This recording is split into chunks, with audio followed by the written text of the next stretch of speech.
一条蛇蜿蜒着爬向屋内的婴儿，天真的婴儿看到后伸出了手，而蛇摆出了攻击姿势。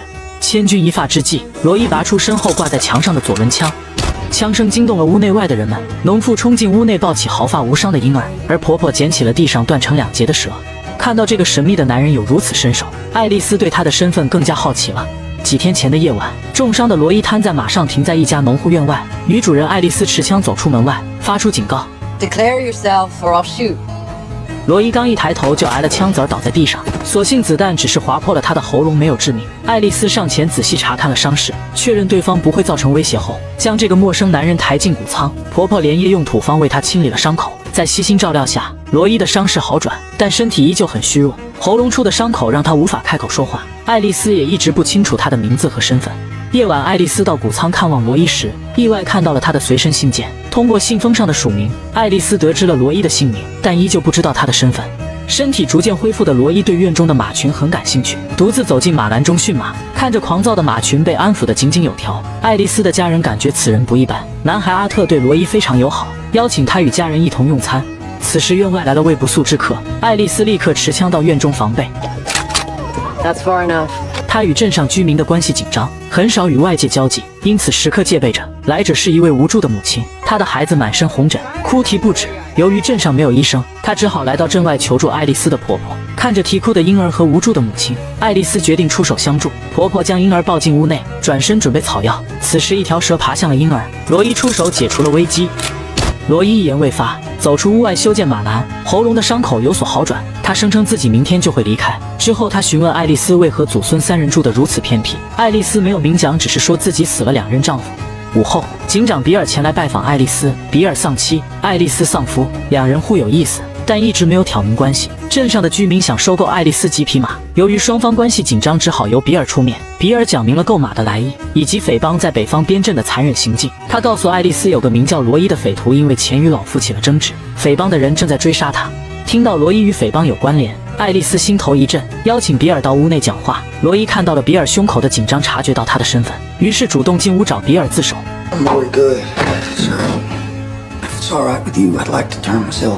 比尔对罗伊的身份有些怀疑，眼前的男人并不像个亡命之徒。在简单询问了一些问题后，他将罗伊抓回了镇上。这是一座名副其实的寡妇镇，镇上83位成年男人死于矿难，只留下了年迈的老人和孤苦伶仃的妻儿。镇上正在举办一场晚宴，水银矿业与镇上的代表在此商讨重启矿产生意。在失去劳动力和矿场的2年中，拉贝尔镇没有了收入来源。镇长的遗孀玛丽为帮小镇摆脱困境，提出与水银矿业合伙修建矿场，利润55分成。但水银矿业想要90%的利润，为此他们开出了丰厚的条件，提出调动近100名男性劳动力到镇上工作，以及用铁和砖重建这座木泥小镇。男性劳动力在这座寡妇镇堪称是稀缺资源，以萨拉为首的几位女性代表动心了，但玛丽坚持反对。We lost our husbands and a few horses. We're still here. Your children are still here. The silver's still here. And it's still our goddamn silver. And that means we still got choices. And mister, we're a lot fucking stronger than you think we are. 眼看支持派与反对派一时僵持不下，水银矿业的代表用了招欲擒故纵，假意要离开，并甩下一张2万美刀的支票，提议让在座的镇代表投票决定是要钱要人，还是拒绝这些条件过苦日子。最终票数以少胜多，拉贝尔镇向水银矿业妥协了，这让玛丽非常的失望。另一边，警长比尔将罗伊关进镇上的办公室，并刻意向其他人隐瞒了罗伊的身份，避免消息外传后被老福的匪帮盯上。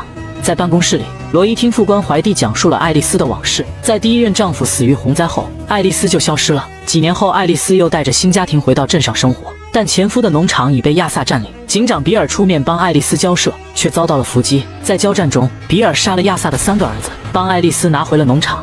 之后，爱丽丝的第2任丈夫遭人报复后被中枪死在大街上，不清楚是何人所为。2周后，亚萨的妻子意外死于风湿热。自那以后，镇上的居民都传言是爱丽丝和她的印第安婆婆为复仇下了毒咒，这也是爱丽丝一家被孤立的原因。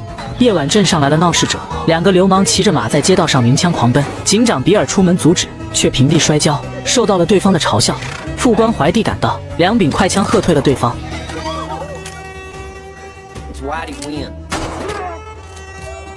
在镇居民的围观下，比尔颜面尽失，回到警局喝闷酒。自从丧妻后，他的视力大幅衰退，严重影响了作战能力，用遍了各种办法都难以医治。曾经的他有多英勇，现在就有多狼狈。从硬汉到居民口中的懦夫，比尔心中的落差可想而知。为了证明自己，比尔计划与法警老约翰合作抓捕老福。此次日清晨，他将儿女交给妹妹玛丽照顾，向众人告别后离开了小镇。无论死活奖励500美刀。墙上正张贴着亡命徒罗伊的悬赏令。修女露西曾见过罗伊的身影，在看到报纸上的新闻后，主动来到报社向编辑提供线索。在他的眼中，罗伊是个亵渎神灵的恶魔，而在报纸上，罗伊是位心存善念的匪徒，为了正义阻止老福的匪帮抢劫。老福看到新闻后非常不满，决定上门找编辑聊聊。Get the man next to some facts. 数十名大汉坐在客厅内，不怒自威。老福没有动刀动枪，他很清楚舆论是一股可以借助的力量，于是威胁编辑再写一篇关于罗伊的文章。I want you to write that Roy Good betrayed me, and that I will kill any man, woman, or child who harbors him. The good people of Creed let him walk their streets, and now they don't have no streets. 此时的罗伊正在拉贝尔镇坐牢，只有警长比尔和镇外的爱丽丝知道他的身份。在比尔走后，爱丽丝持枪来到镇上，威胁副官怀蒂释放罗伊。You come on out of there and why do you go on in? 两个男人很懵，不知道爱丽丝有何意图，但身处威胁之下只能照做。爱丽丝的想法其实很简单，家里祖孙3人没人会驯马，她需要找个人来帮忙。在传闻中，罗伊是个危险的亡命徒，但经过之前的相处，爱丽丝认为罗伊不像传闻中的那么冷血。她要求罗伊帮自己驯马，事成后可以用1匹马做报酬，帮他前往那封信的发出地德州。罗伊答应了，但也提出了自己的条件，要伊丽丝教他认字。原来罗伊是个文盲，这也是他迟迟没有将那封随身信拆封的原因之一。另一边，老福的匪帮入侵了一处挪威游客的营地，匪帮与挪威家庭围坐在篝火旁，老福抱着别人的孩子，自顾自地讲述悲痛往事。可怜的挪威人被匪帮大汉围住，紧张地听着老福的长篇大论。夜色已晚，老福主动提出要住在营地上，暴露出了本性。I need you two gentlemen to decide which of your lovely wives is going to visit me in my blankets. 沿路追杀老福的比尔来到一家餐馆歇息，偶遇了一位商人。在这里，比尔购买了一副眼镜，并在交谈中得知了匪帮的大致方向。临走前，他向法警老约翰发了封电报，约他到奥兰格镇见面，并告诉他罗伊已被控制，正在拉贝尔镇上。清晨醒来，老福精神抖擞，露营地冒出了很多苍蝇。疑惑中，老福沿着飞虫方向走去，发现是那条腐烂的断臂引来的。解开包裹，断臂指着北边的奥兰格镇，老福心中有了目标。Let's go to Olagrand. 峡谷前果然有多具匪徒的尸体。警长比尔根据线索来到此处，正如罗伊所说，他曾与匪帮再次展开过一场激战。根据现场的痕迹，比尔在脑中复盘了那场火并。在追击中，匪帮开枪打伤了罗伊，迫使他松开了那只背着赃款的马。而在长途跋涉的追击下，罗伊的坐骑也早已精疲力尽，他明白这匹马撑不下去了，选择用子弹让它解脱。之后，罗伊借势倒地，以马的遗骸做掩护，向匪帮反击。一杆长枪，一只左轮，罗伊在不到1分钟的时间里干掉了7名匪徒，但这仍旧无法阻止匪帮的攻势。大批人马飞奔而来，罗伊决定擒贼先擒王，捡起长枪瞄准了老福，犹豫片刻后开枪打伤了对方的左臂。匪首老福身负重伤，流血不止，匪徒士气大减，选择撤退为老福治伤。罗伊因此逃脱，而这场火并也成了匪帮血洗克里德镇的导火索。警长比尔正在追捕匪首老福，沿着匪帮的踪迹，他偶遇了挪威游客一行人。这家人曾与匪帮有过交流，匪首老福昨晚对他们的欺辱还历历在目。比尔从他们口中得知，老福正在前往奥兰格镇，而这正是比尔在电报中与法警老约翰约定的见面地点。他预感到有场大战将一触即发。另一边，法警老约翰找到水银矿业的代理，他要求水银矿业加强拉贝尔镇的安保，因为那里的居民大多为女性，而且执法人员稀缺，难以承受匪帮的袭击。代理已经雇佣了一支安保队，所以没有将老约翰的提醒放在心上。队长罗根非常自信，认为自己有能力对付老福。老约翰准备离开时，鲍童将比尔的电报递给了他，然后伸手讨要小费。老约翰没有理会，将看完的纸条塞给鲍童后赶往奥兰格镇。编辑站在门口恰好看到了这一幕，喊来鲍童后看到了电报的内容。拉贝尔镇上，囚房里的副官怀蒂被玛丽解救。在得知爱丽丝私放犯人后，众人来找他兴师问罪，两人最终达成了交易，用低价收购马群来交换罗伊的释放。在人们眼中，罗伊只是个普通罪犯，因此没人放在心上。之后，罗伊便一直寄居在农场上，白天驯马，晚上学习认字，闲暇之余教阿特骑马放牧。阿特身为印第安人却不会骑马，这在西部简直是个笑话。他的父亲早逝，因此没人教授他如何成为一名合格的印第安人。看着阿特在罗伊的指导下骑术愈加熟练，爱丽丝和印第安婆婆都很激动。不久后，罗根带着安保队来到了拉贝尔镇上，他自诩为新警长，要接管拉贝尔镇。From now on, I'm the new sheriff of LaBelle, New Mexico. These here men are all my deputies. If there's anything you need, I mean anything at all, we're here to help. 镇上的成年男人越来越多，居民们都很高兴，有人欢喜有人忧，鸠占鹊巢。玛丽和怀蒂都心怀不满，但受制于人无力反对。夜晚的奥兰格镇上，老约翰来到一家酒馆歇息。酒馆内一片漆黑，酒保的手颤颤巍巍。老约翰心中起疑，询问酒保 Where is everybody? Know when they'll be back? No, Marshal, I don't. 酒保无心的回复暴露了老约翰的身份。此时酒馆的一角突然燃起蜡烛，在老约翰的身后，老福和他的匪帮身处暗中等候已久。 Marshal. 枪声响起，西部法警的传奇在此谢幕。这间小屋里躺满了天花病人，匪首老福推门而入，凄惨的场景让他大吃一惊。 Say Jesus. 屋里只有一个女孩在照顾病人，可显然她也撑不了多久了。女孩误以为眼前的白胡子老头是个牧师，恳求他在离开前为病人们做个祷告。 Could you at least say a prayer for us before you go? I ain't leaving you, child. 匪徒兄弟建议烧了这个地方，彻底阻绝这些病人。可老福却罕见地动了善心，他安排匪帮到河边扎营休息，自己则留在小屋内帮女孩照顾病人。老福对待病人的仁慈模样，很难让人联想到他曾在一座小镇实施过屠杀。次日上午，老福带着匪帮离开，留下了整洁的小屋和屋后一座座整齐的坟墓。在老福看来，这就是天花病人最好的归宿。警长比尔正一路尾随着匪帮，他计划在奥兰格镇上与法警老约翰合作抓捕老福。然而等他赶到小镇时，却只看到了老约翰的尸体。镇上的军团在外执行任务，治安官没有能力与匪帮作战，因此放任匪帮进城。在他们杀死老约翰后，又任由其离开。听说了治安官的软弱行径，比尔怒其不争，心里暗暗发誓要为老约翰报仇。他离开小镇，继续沿着匪帮的踪迹前进。在一条河边，比尔迎面撞上了同样在此歇脚的匪帮，见到了心心念念的匪首老福，可他却退缩了。对方人多势众，比尔盖住胸口的警徽谎称自己只是过路人，但这难以逃过匪徒们的眼睛。在老福的持枪威胁下，比尔坦诚了自己的身份。 You the law? I am. 与法警老约翰不同，比尔对匪帮来说没有任何的威慑力。老福收起了枪，带着匪帮从比尔的面前离开。此时的比尔感受到了奥兰格镇治安官的无奈，面对穷凶极恶的匪帮团体，一个人是解决不了问题的。于是他找到驻扎在附近的军团，请求他们出手相助。可少校有任务在身，不便离开。他告诉比尔，匪帮作恶多端，自有天收。比尔彻底没了办法。他当初追捕老福是为了证明自己，如今身单力薄，抓不到人，也没有脸面再回去，因此陷入了矛盾之中。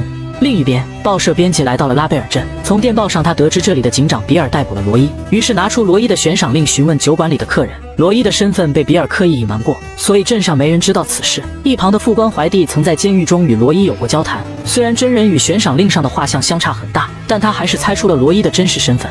编辑没有得到自己想要的线索，却得知了拉贝尔镇的另一件事。酒馆里的老头告诉他，镇上曾有一场矿难，带走了83个男人的生命。身为新闻编辑，他敏锐地感知到这会是个大新闻，这座小镇或许还有更多的秘密。于是编辑决定留在拉贝尔镇继续调查。不久后，副官怀蒂与罗伊偶遇，他提醒罗伊，镇上有位记者正拿着悬赏令调查他的身份，以后要多加小心。 It was a funny life, huh? Nobody in town ever seen him before, though. 镇上已有不少人见过罗伊的长相，随着悬赏令的传阅，日后一定会有人猜疑到他的身份，纸里包不住火。罗伊明白自己是时候离开这里了。农场上的罗伊日复一日的工作，驯完了马群，打通了井水，完成所有工作后，罗伊向爱丽丝告别，再将这匹驯好的马送往拉贝尔镇上后，他就会离开这里。来镇上送马的罗伊引起了报社编辑的注意，在居民的闲言碎语中，编辑了解到罗伊的事迹，对他的身份产生了怀疑。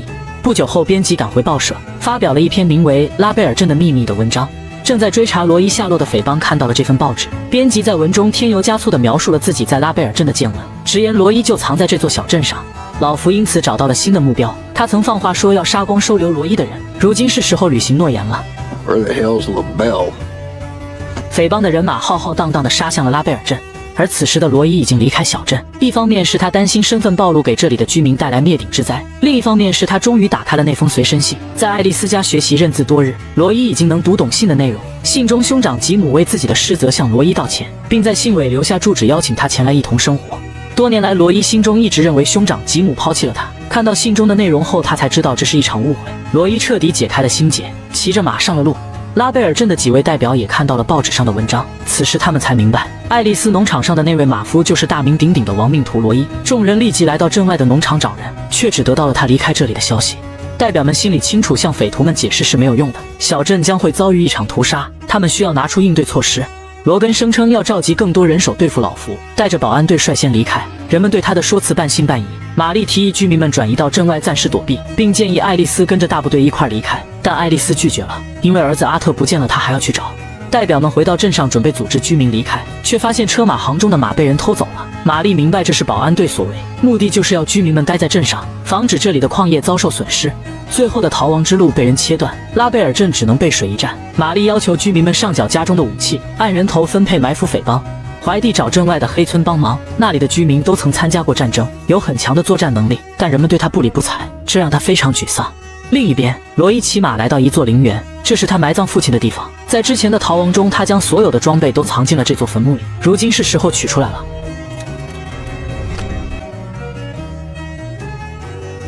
郊外的夜晚，保安队在此处露营。黑暗中走出一位不速之客，来者正是罗伊。他认出营边的马群来自拉贝尔镇，前来一探究竟。罗伊计划将这群马送回镇上，但却遭到了保安队长罗根的阻拦。面对不自量力的挑衅，罗伊光速掏出左轮枪反击。此时比尔也从黑暗中走出，将一份报纸递给罗伊查看。他在跟踪匪帮时捡到了这份报纸，得知了拉贝尔镇发生的事情。两人预感小镇将会遭遇一场劫难，准备回去支援。临走前，两人还警告保安队乖乖待在原地照料好马群，几天后会来取，否则这就是下场。匪帮的速度惊人，连夜赶到了与拉贝尔镇邻近的黑村。老福带着戴夫兄弟敲门讨要食物，借此解除对方的防备。其余的匪徒则埋伏在外盯梢。黑村人猜到了来客的身份，心怀戒备的与老福面对面坐在餐桌上。在一番剑拔弩张的对话后，双方展开了枪战。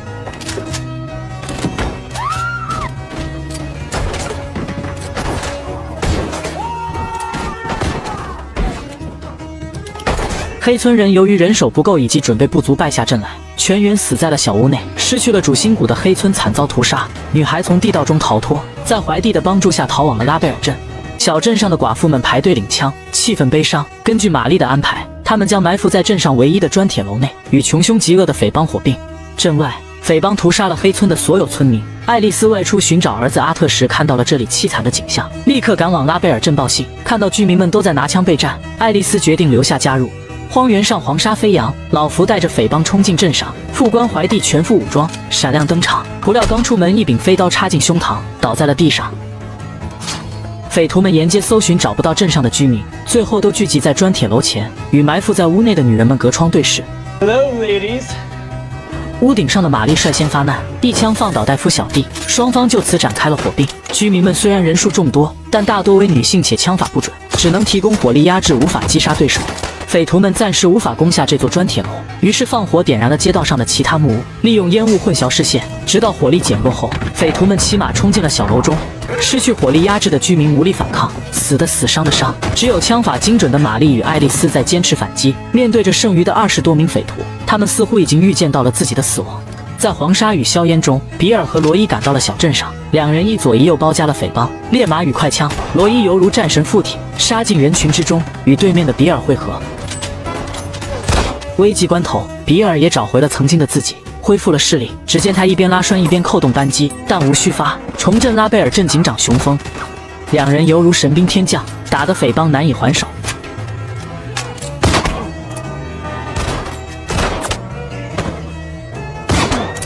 屋内的居民们趁此反击，重创了街道上的匪徒。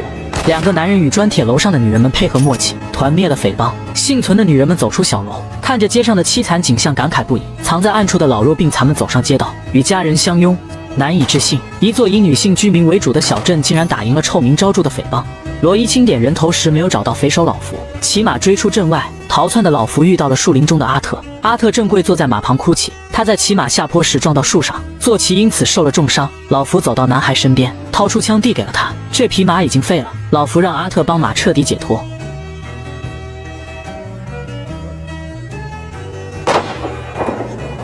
枪声吸引了罗伊，他闻声而来，阻止老福接近阿特。Have you got a pappy? Leave him be, Frank. 亦师亦父的两人是时候有个了断了。罗伊与老福默契地来到平原上对枪，老福脱去外套，露出断臂，想借此给罗伊心理压力。两人快速拔枪射击，枪声响起，老福跪倒在地。罗伊靠近后给了他最后一击。拉贝尔镇上，居民们来到公墓上为怀蒂祷告，人们悲伤得说不出话。姗姗来迟的牧师主持了这场葬礼。镇外，罗伊与爱丽丝母子告别后离开了农场，接下来会由比尔继续照顾他们。在罗伊离开后不久，爱丽丝在农场上一根歪倒的篱笆桩下发现了一袋钱，这正是罗伊那天从匪帮手中抢来的5万美刀。钱袋中还有罗伊留给爱丽丝的一封信，信上只有歪歪扭扭的2个字：感谢。